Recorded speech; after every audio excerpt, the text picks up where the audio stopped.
I've been in voiceover for 30 years and I've been in a recording studio in in a closed off environment and I feel like I want to act. I want to be an actress on camera and show a different side of me that's never been shown before. Ooh, scary. So I want to do on camera acting, and these days, you have to create your own content. So that's what I'm doing.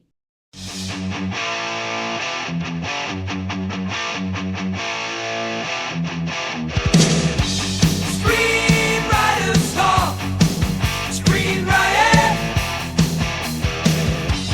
Screenwriters talk screenwriting. Welcome again to Screenwriters Talk Screenwriting. Today I'm joined by my client, friend, and voice acting legend, Cheryl Chase, who's stepping into a new role as a creator of the upcoming web series, SCHMIDTI'S CIRCUIT. This live action comedy series follows Martha and Calvin Culpepper, whose lives change when their toy robot Schmitty magically comes to life. I've had the privilege of coaching Cheryl from the start, helping her shape the script and develop the series. We'll dive into her writing journey, the challenges of creating a web series, and how you can support SCHMIDTI'S CIRCUIT through her Kickstarter campaign. So let's get into it. Welcome, Cheryl. I would love to say long time no see, but I saw you yesterday. So, I know. Thank you, Jordan. Thank you for allowing me to come on the show. yeah, of course. Yeah, I'm super excited that you're here. Um, and yeah, so I've got maybe like 12 questions. Okay. And I know the answers to a lot of these questions, but our audience doesn't. So I'm going to be asking things that I already know the answer to. Okay. So to first off, what made you want to write and create a web series? Well, I've been in voiceover for 30 years and I've been in a recording studio in in a closed off environment and I feel like I want to act. I want to be an actress on camera and show a different side of me that's never been shown before. Ooh, scary. So I want to do on camera acting, and these days, you have to create your own content. So that's what I'm doing. Yeah, yeah, awesome, awesome. Yeah, and you're doing a great job with it. Oh, Um, thank you. yeah, of course you know this though. Um, I've seen all the scripts. You've been in the industry for a while. How did you get started in the industry? Oh golly, how did I get started in the industry? I went to college for acting, and when I got out, I studied in New York at Lee Strasberg and various acting studios. But New York wasn't doing it for me. I came out to Los Angeles and I tried on camera acting at that time, Mhm. but it didn't really, nothing materialized. And voiceover was just in the background. I was getting little jobs here and there, so I kind of pursued that more. And it took me when I moved out here in the '80s. Oh, I'm dating myself. Um, yeah, it took me 4 years before I finally got Rugrats and Ren Yeah, and Stimpy. So, yeah, it was um a challenge at times, but it paid off. yeah, definitely. Yeah, So you've done a ton of voiceover work, but I think Angelica Pickles is your biggest role. yeah. Can you talk about how did you land Angelica Pickles? Well, I was a production assistant at the Ren and Stimpy production offices, and I was a receptionist, and then later casting coordinator. I was doing voices on the show, and the boss would always let me go out and do auditions. And so I auditioned for Rugrats. At that time, it was just a pilot, and they only had um, Tommy and Phil and Lil, those characters. So I tried out, didn't get it. Then a year and a half later, I get another call, and the series was bought. And I went to go try out for two other characters, Angelica and Chucky. So I Whoa. got Angelica. And what was so funny was I didn't think of it. I didn't like, ooh, am I going to get the show? Or I just let it go. And I was doing a job on The Simpsons. We were doing Walla.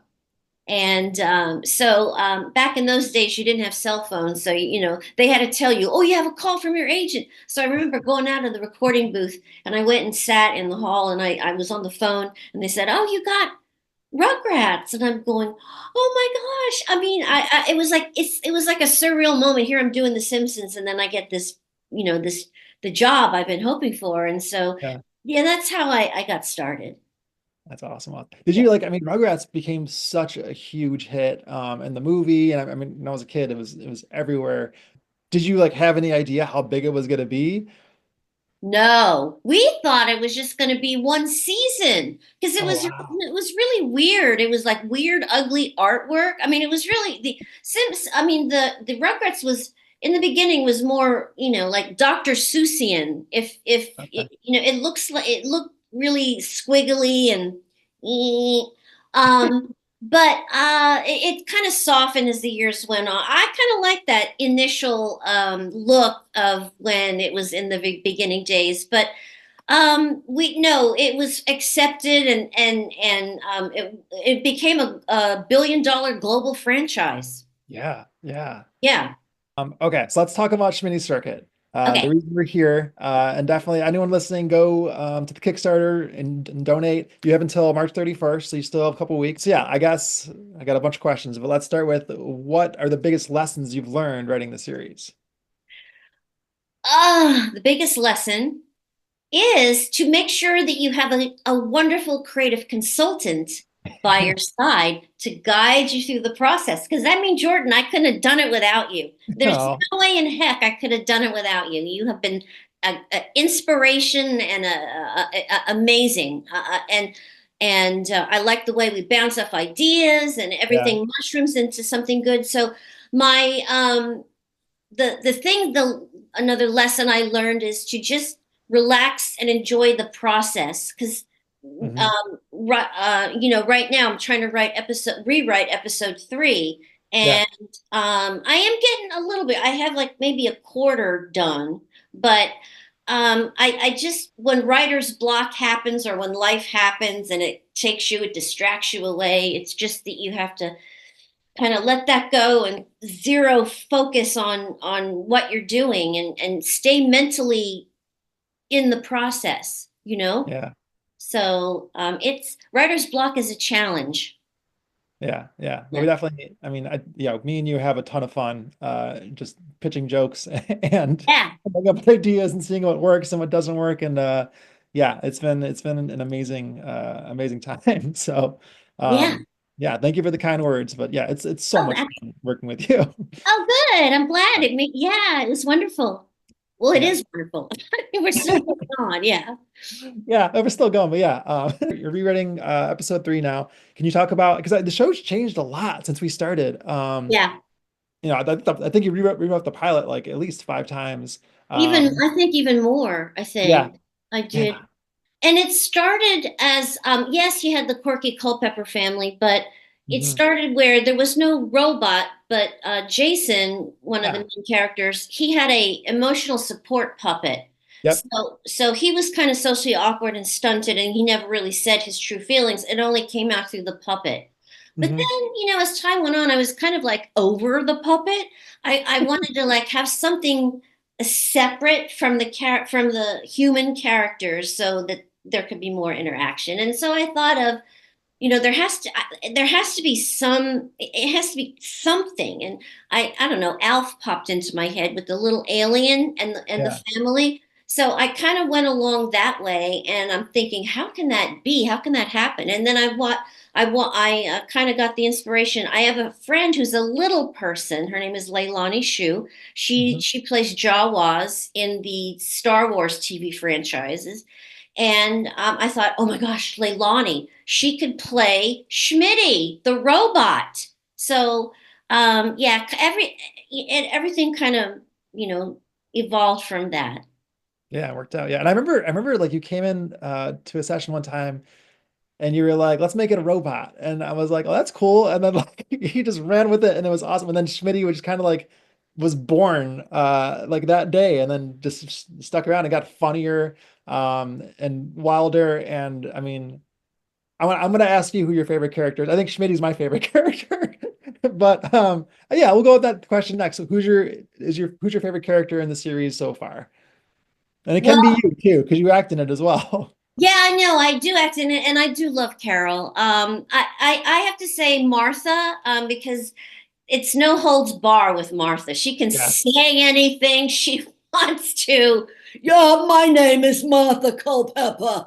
She's the matriarch of Schmitty's Circuit. She's this 90-year-old narcissist, Hmm. and she's a boozy old broad, and I like it because I can say whatever I want to say, whereas Carol is more repressed and always Yeah. likes to have a good facade of everything is wonderful, but deep, but underneath she's a melting pot of messy chaos. Yeah. Yeah. Yeah. Yeah. One thing I love about Martha too is the Grubhub joke you wrote one time, and then that Grubhub joke became a running gag. Right. So, That was funny. Yeah. yeah. Yeah. Awesome. Do you have a favorite? I mean, you've written all these awesome episodes and they all stand out. Do you have a favorite episode so far? And it might change later on, but do you have a favorite episode right now? Well, I think well, I like the pilot because that's where we see Schmitty for the first time, Hmm. and I like that. But I kind of like episode two, season two, where Jason finally is with Ashlyn, and they do it, and he loses his virginity, and so he's a man, but he realizes that Ashlyn has different aspirations than Yeah. he thought he would get an instant girlfriend, and but things changed. So I like the evolution of Jason's character. So, but I like that episode the best, I think, so Awesome. far. Yeah. Yeah. You're in pre-production pretty much right now. Um, Yeah. what are you, I guess, most excited for when you start going into production? Knowing my lines. Let me. I think just sheerly doing the performance and being in the moment of the character's emotional state and just living through them, all of the chaos and the messiness that life can bring. And I'm an actor at heart. Mhm. I'm I'm producing and writing and doing all of this so I can act because I've been in a recording studio for 30 years. I want to Yeah. break out. So that's why I'm doing this. Awesome, awesome. And I remember, Yeah. yeah, I think the first session we had, you were like, I want to act and I want to star in this and I'm going to produce it. And that was the main catalyst was like to make sure you're in it. And you definitely are. And yeah, I think you're going to shine in it. And I mean, yeah, yeah. And I'm super excited to see it come to life. me too. Yeah. Okay, let's talk. So for coaching, what part of coaching did you find the most helpful or rewarding? The most helpful. The deadlines maybe that I gave you? Yeah. Yeah. Deadlines. Gave me a purpose to stay on track, Mhm. and it was very. And I always felt so much relief and satisfaction and reward when I finally met my deadline and got notes from you, Yeah. and because you have to work really hard on this, and so getting your expertise is icing on the cake. Yeah. I think just the accountability too. Yeah. Having someone there to like make sure, like I read all your pages and yeah, I gave notes, and yeah, it was just really cool too to like some weeks you would like send me 2 or 3 scripts and I was like, oh wow, she did double the work this week. It was awesome. So Yeah. Yeah, that's some episodes write themselves, like four yeah. and five, and one and two, but three is a killer. It's just a Hmm. killer. But I'll get through it. Yeah. Some awesome. You kind of already answered this, but I was gonna ask, like, would you recommend coaching for others? Um, I guess the answer is yes, because you kind of already Yeah. answered that.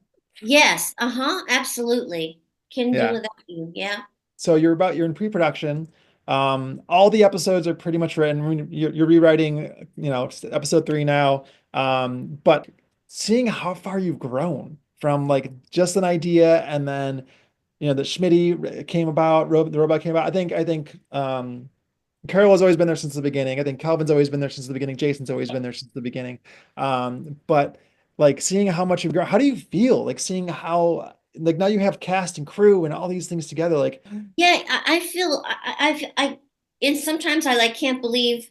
like what's happening, because I have Mhm. like all these people working for me, and they're passionate and they're dedicated, and they want to make Schmitty's Circuit a success. And I'm and I, it's um it's blowing me away, because it's Yeah. like real. It's like, I mean, so I don't know what to say, Jordan. I'm learning as I'm going and experiencing, and I'm thrilled.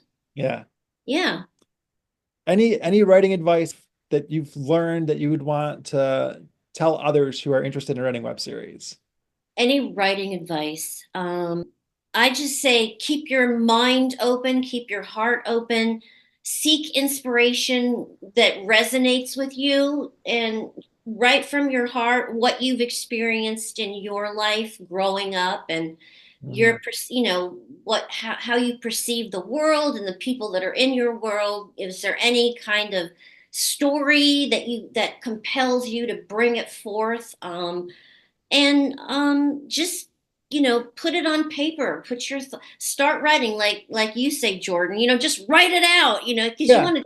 Sometimes I like want to talk things through so much and so much and over, but Yeah. you say write it out, Yeah. and that really that works. you Yep. you and then like the characters start talking to themselves, they start talking to each other, and you're Yeah. learning. I'm still learning about the Culpepper family, as we go along, and the kind of characters they have, and or behaviors they have. I'm still learning, but it's a never ending process. Yeah. Yeah. Definitely. Yeah. And I think, yeah, we definitely do that a lot. We talk about ideas and it's like, well, the best way to find the solution to this problem is to write it out and see if Yeah, it works on the page. Because sometimes you don't know if an idea will work until it's on the page.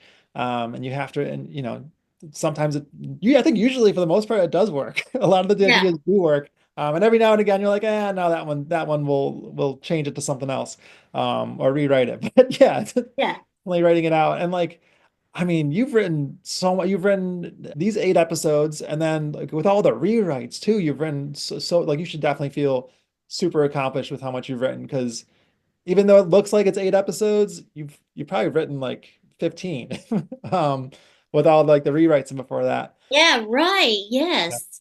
yeah, Yeah, and we've been doing this for, I think, over, like in 2023. Didn't we yeah, start in the fall of yep, 2023, or August, around that time?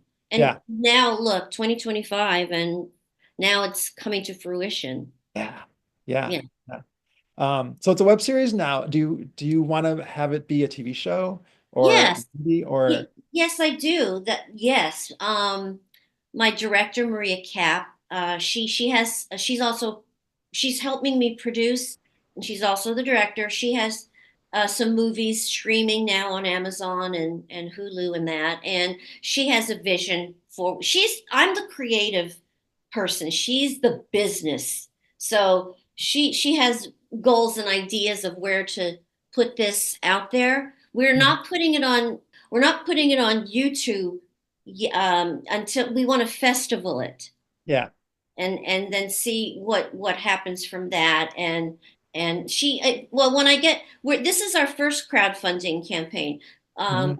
We're having a second one later at some point, and we want to get money for second season. We're doing the best of the best of season one, Yeah. and now it later will be season two, and she wants to cut it as a feature. And you're pretty much the showrunner of the show too. Is there any showrunning advice you'd want to give to people who want to pretty much do the same thing, either star, like I know a lot of actors who do that where they and Broad City did that too, where they were the stars of their own web series. And you learn so much as a showrunner, not only the writing part, but like getting all the people together and making sure this thing happens. Is there any showrunning advice you'd want to share?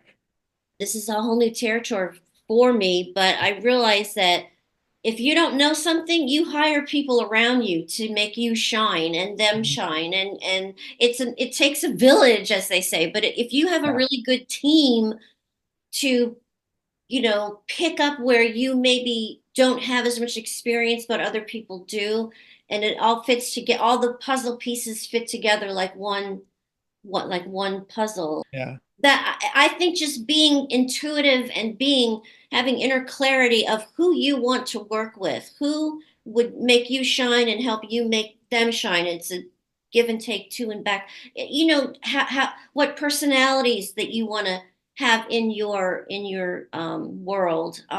Just making sure that you know how to put the team together. Yeah. And you know what that's what I'm Yeah. learning. Yeah. Awesome. I Yeah. don't have a lot of experience in the field of show running Well, yet. I think you're kind of gaining there though. I think I mean just writing the whole series and kind of what you said, like having those puzzle pieces. I think everyone you bring on board is kind of a puzzle piece. And you've had like you have so like when we started this, it was you, and then it was me, and then you bring up Maria. So you have all these different puzzle pieces coming together now, and I Yeah. think the puzzle will be Yes. complete by And like actually, when we started, I had two producing partners, but unfortunately, my two partners, they didn't see eye to eye. So one stepped down. So now it's just Maria, and we had one of our um, we promoted someone from within to take over these responsibilities of the other producer, and so you have to know how to manage people within the show. yeah. So yeah, you get everything happens sometime. Well, everything happens for a reason. Yeah, totally, totally. And that's Yeah, like, yeah, I've had that happens overall. Like you have to keep the people that keep the momentum going. And like yeah, yeah, um you learn a bunch of lessons, and you learn who you can like for me, I always I think we talked about this too. Like I love to hire hell yes people. Like yeah. when I bring people onto my projects, sometimes I use the same people and over again because I know they're hell yes people. When I ask them if they want to do this, they're excited, and they always bring more than I think. I'm like, hey, can you do this? And they want to do this and they want to do that. And it's like, all right, awesome. Like this keeps the momentum going. It keeps things moving forward and gets things done. Yeah, I know.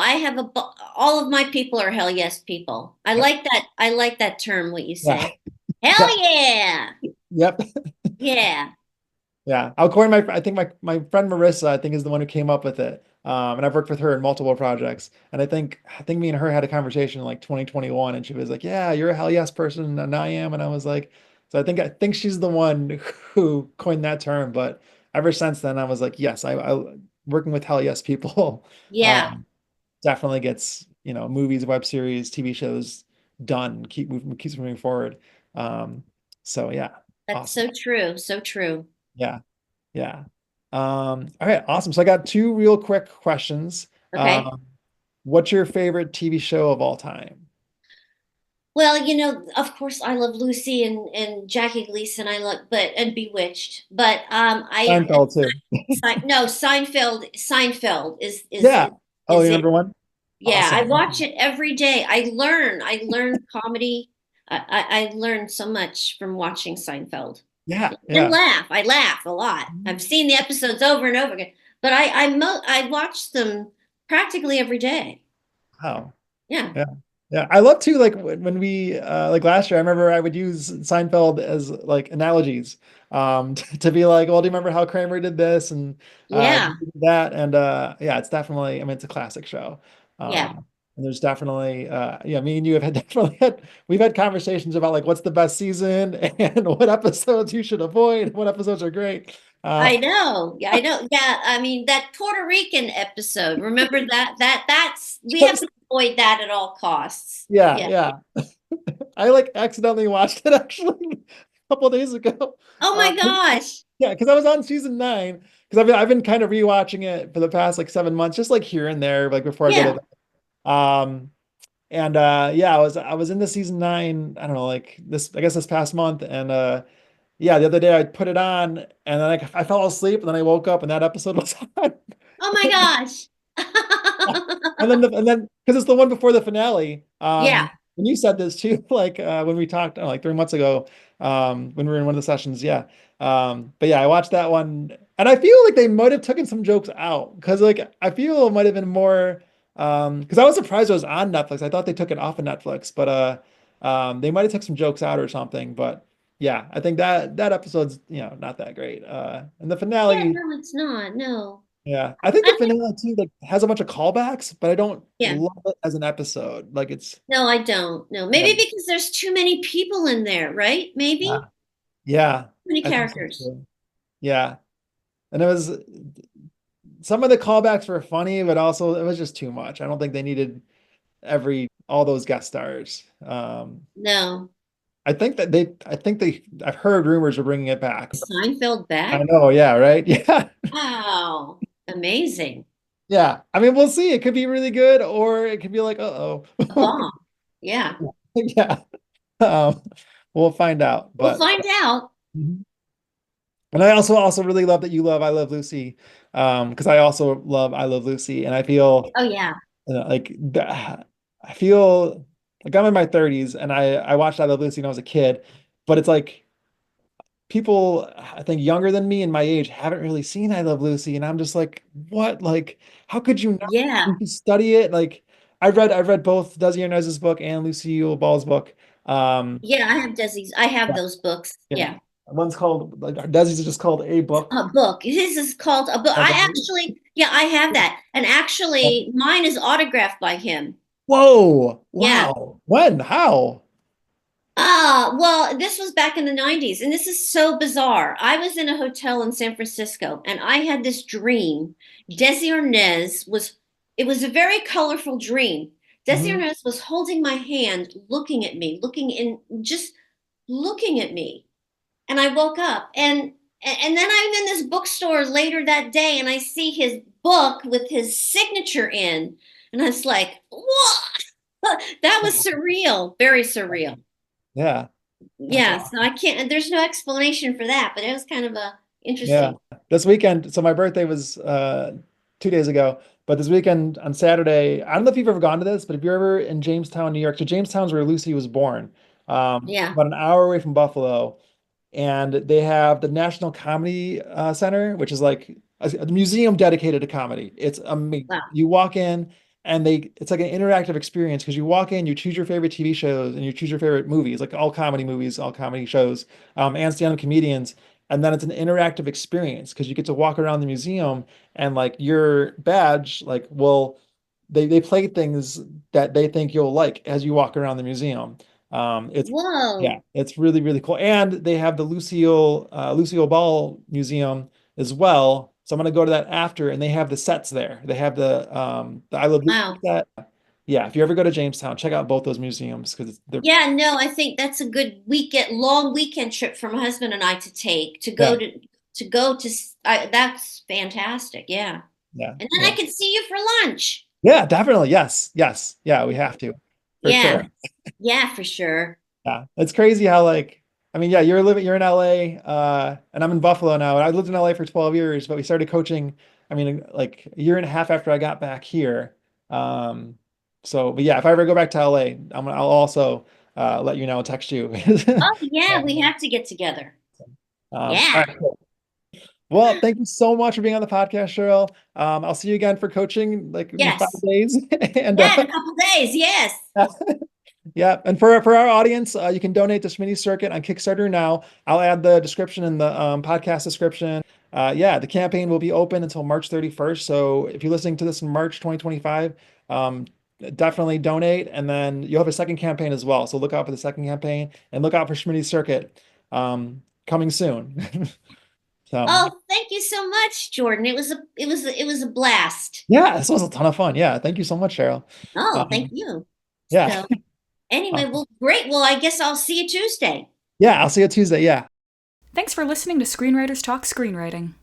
Subscribe, rate, and review for more episodes. If you're interested in taking a TV or film screenwriting course or one-on-one coaching to get the motivation, knowledge, and accountability you need to finish your script, you can find these things on my website at www.jordanimiola.com. That's JORDANIMIOLA.com. Now, here's the joke of the podcast. So, last question. Do you have a favorite joke or a joke you want to tell? Well, okay, I compliments of AI. Okay, okay. Why did the robot go back to school? Why? he wanted to improve his bite. Oh, B-Y-T-E, B-Y-T-E. So I thought, okay, I'll take this one. It's lame. But the yeah, robot joke. huh? The robot joke. The robot joke, yes.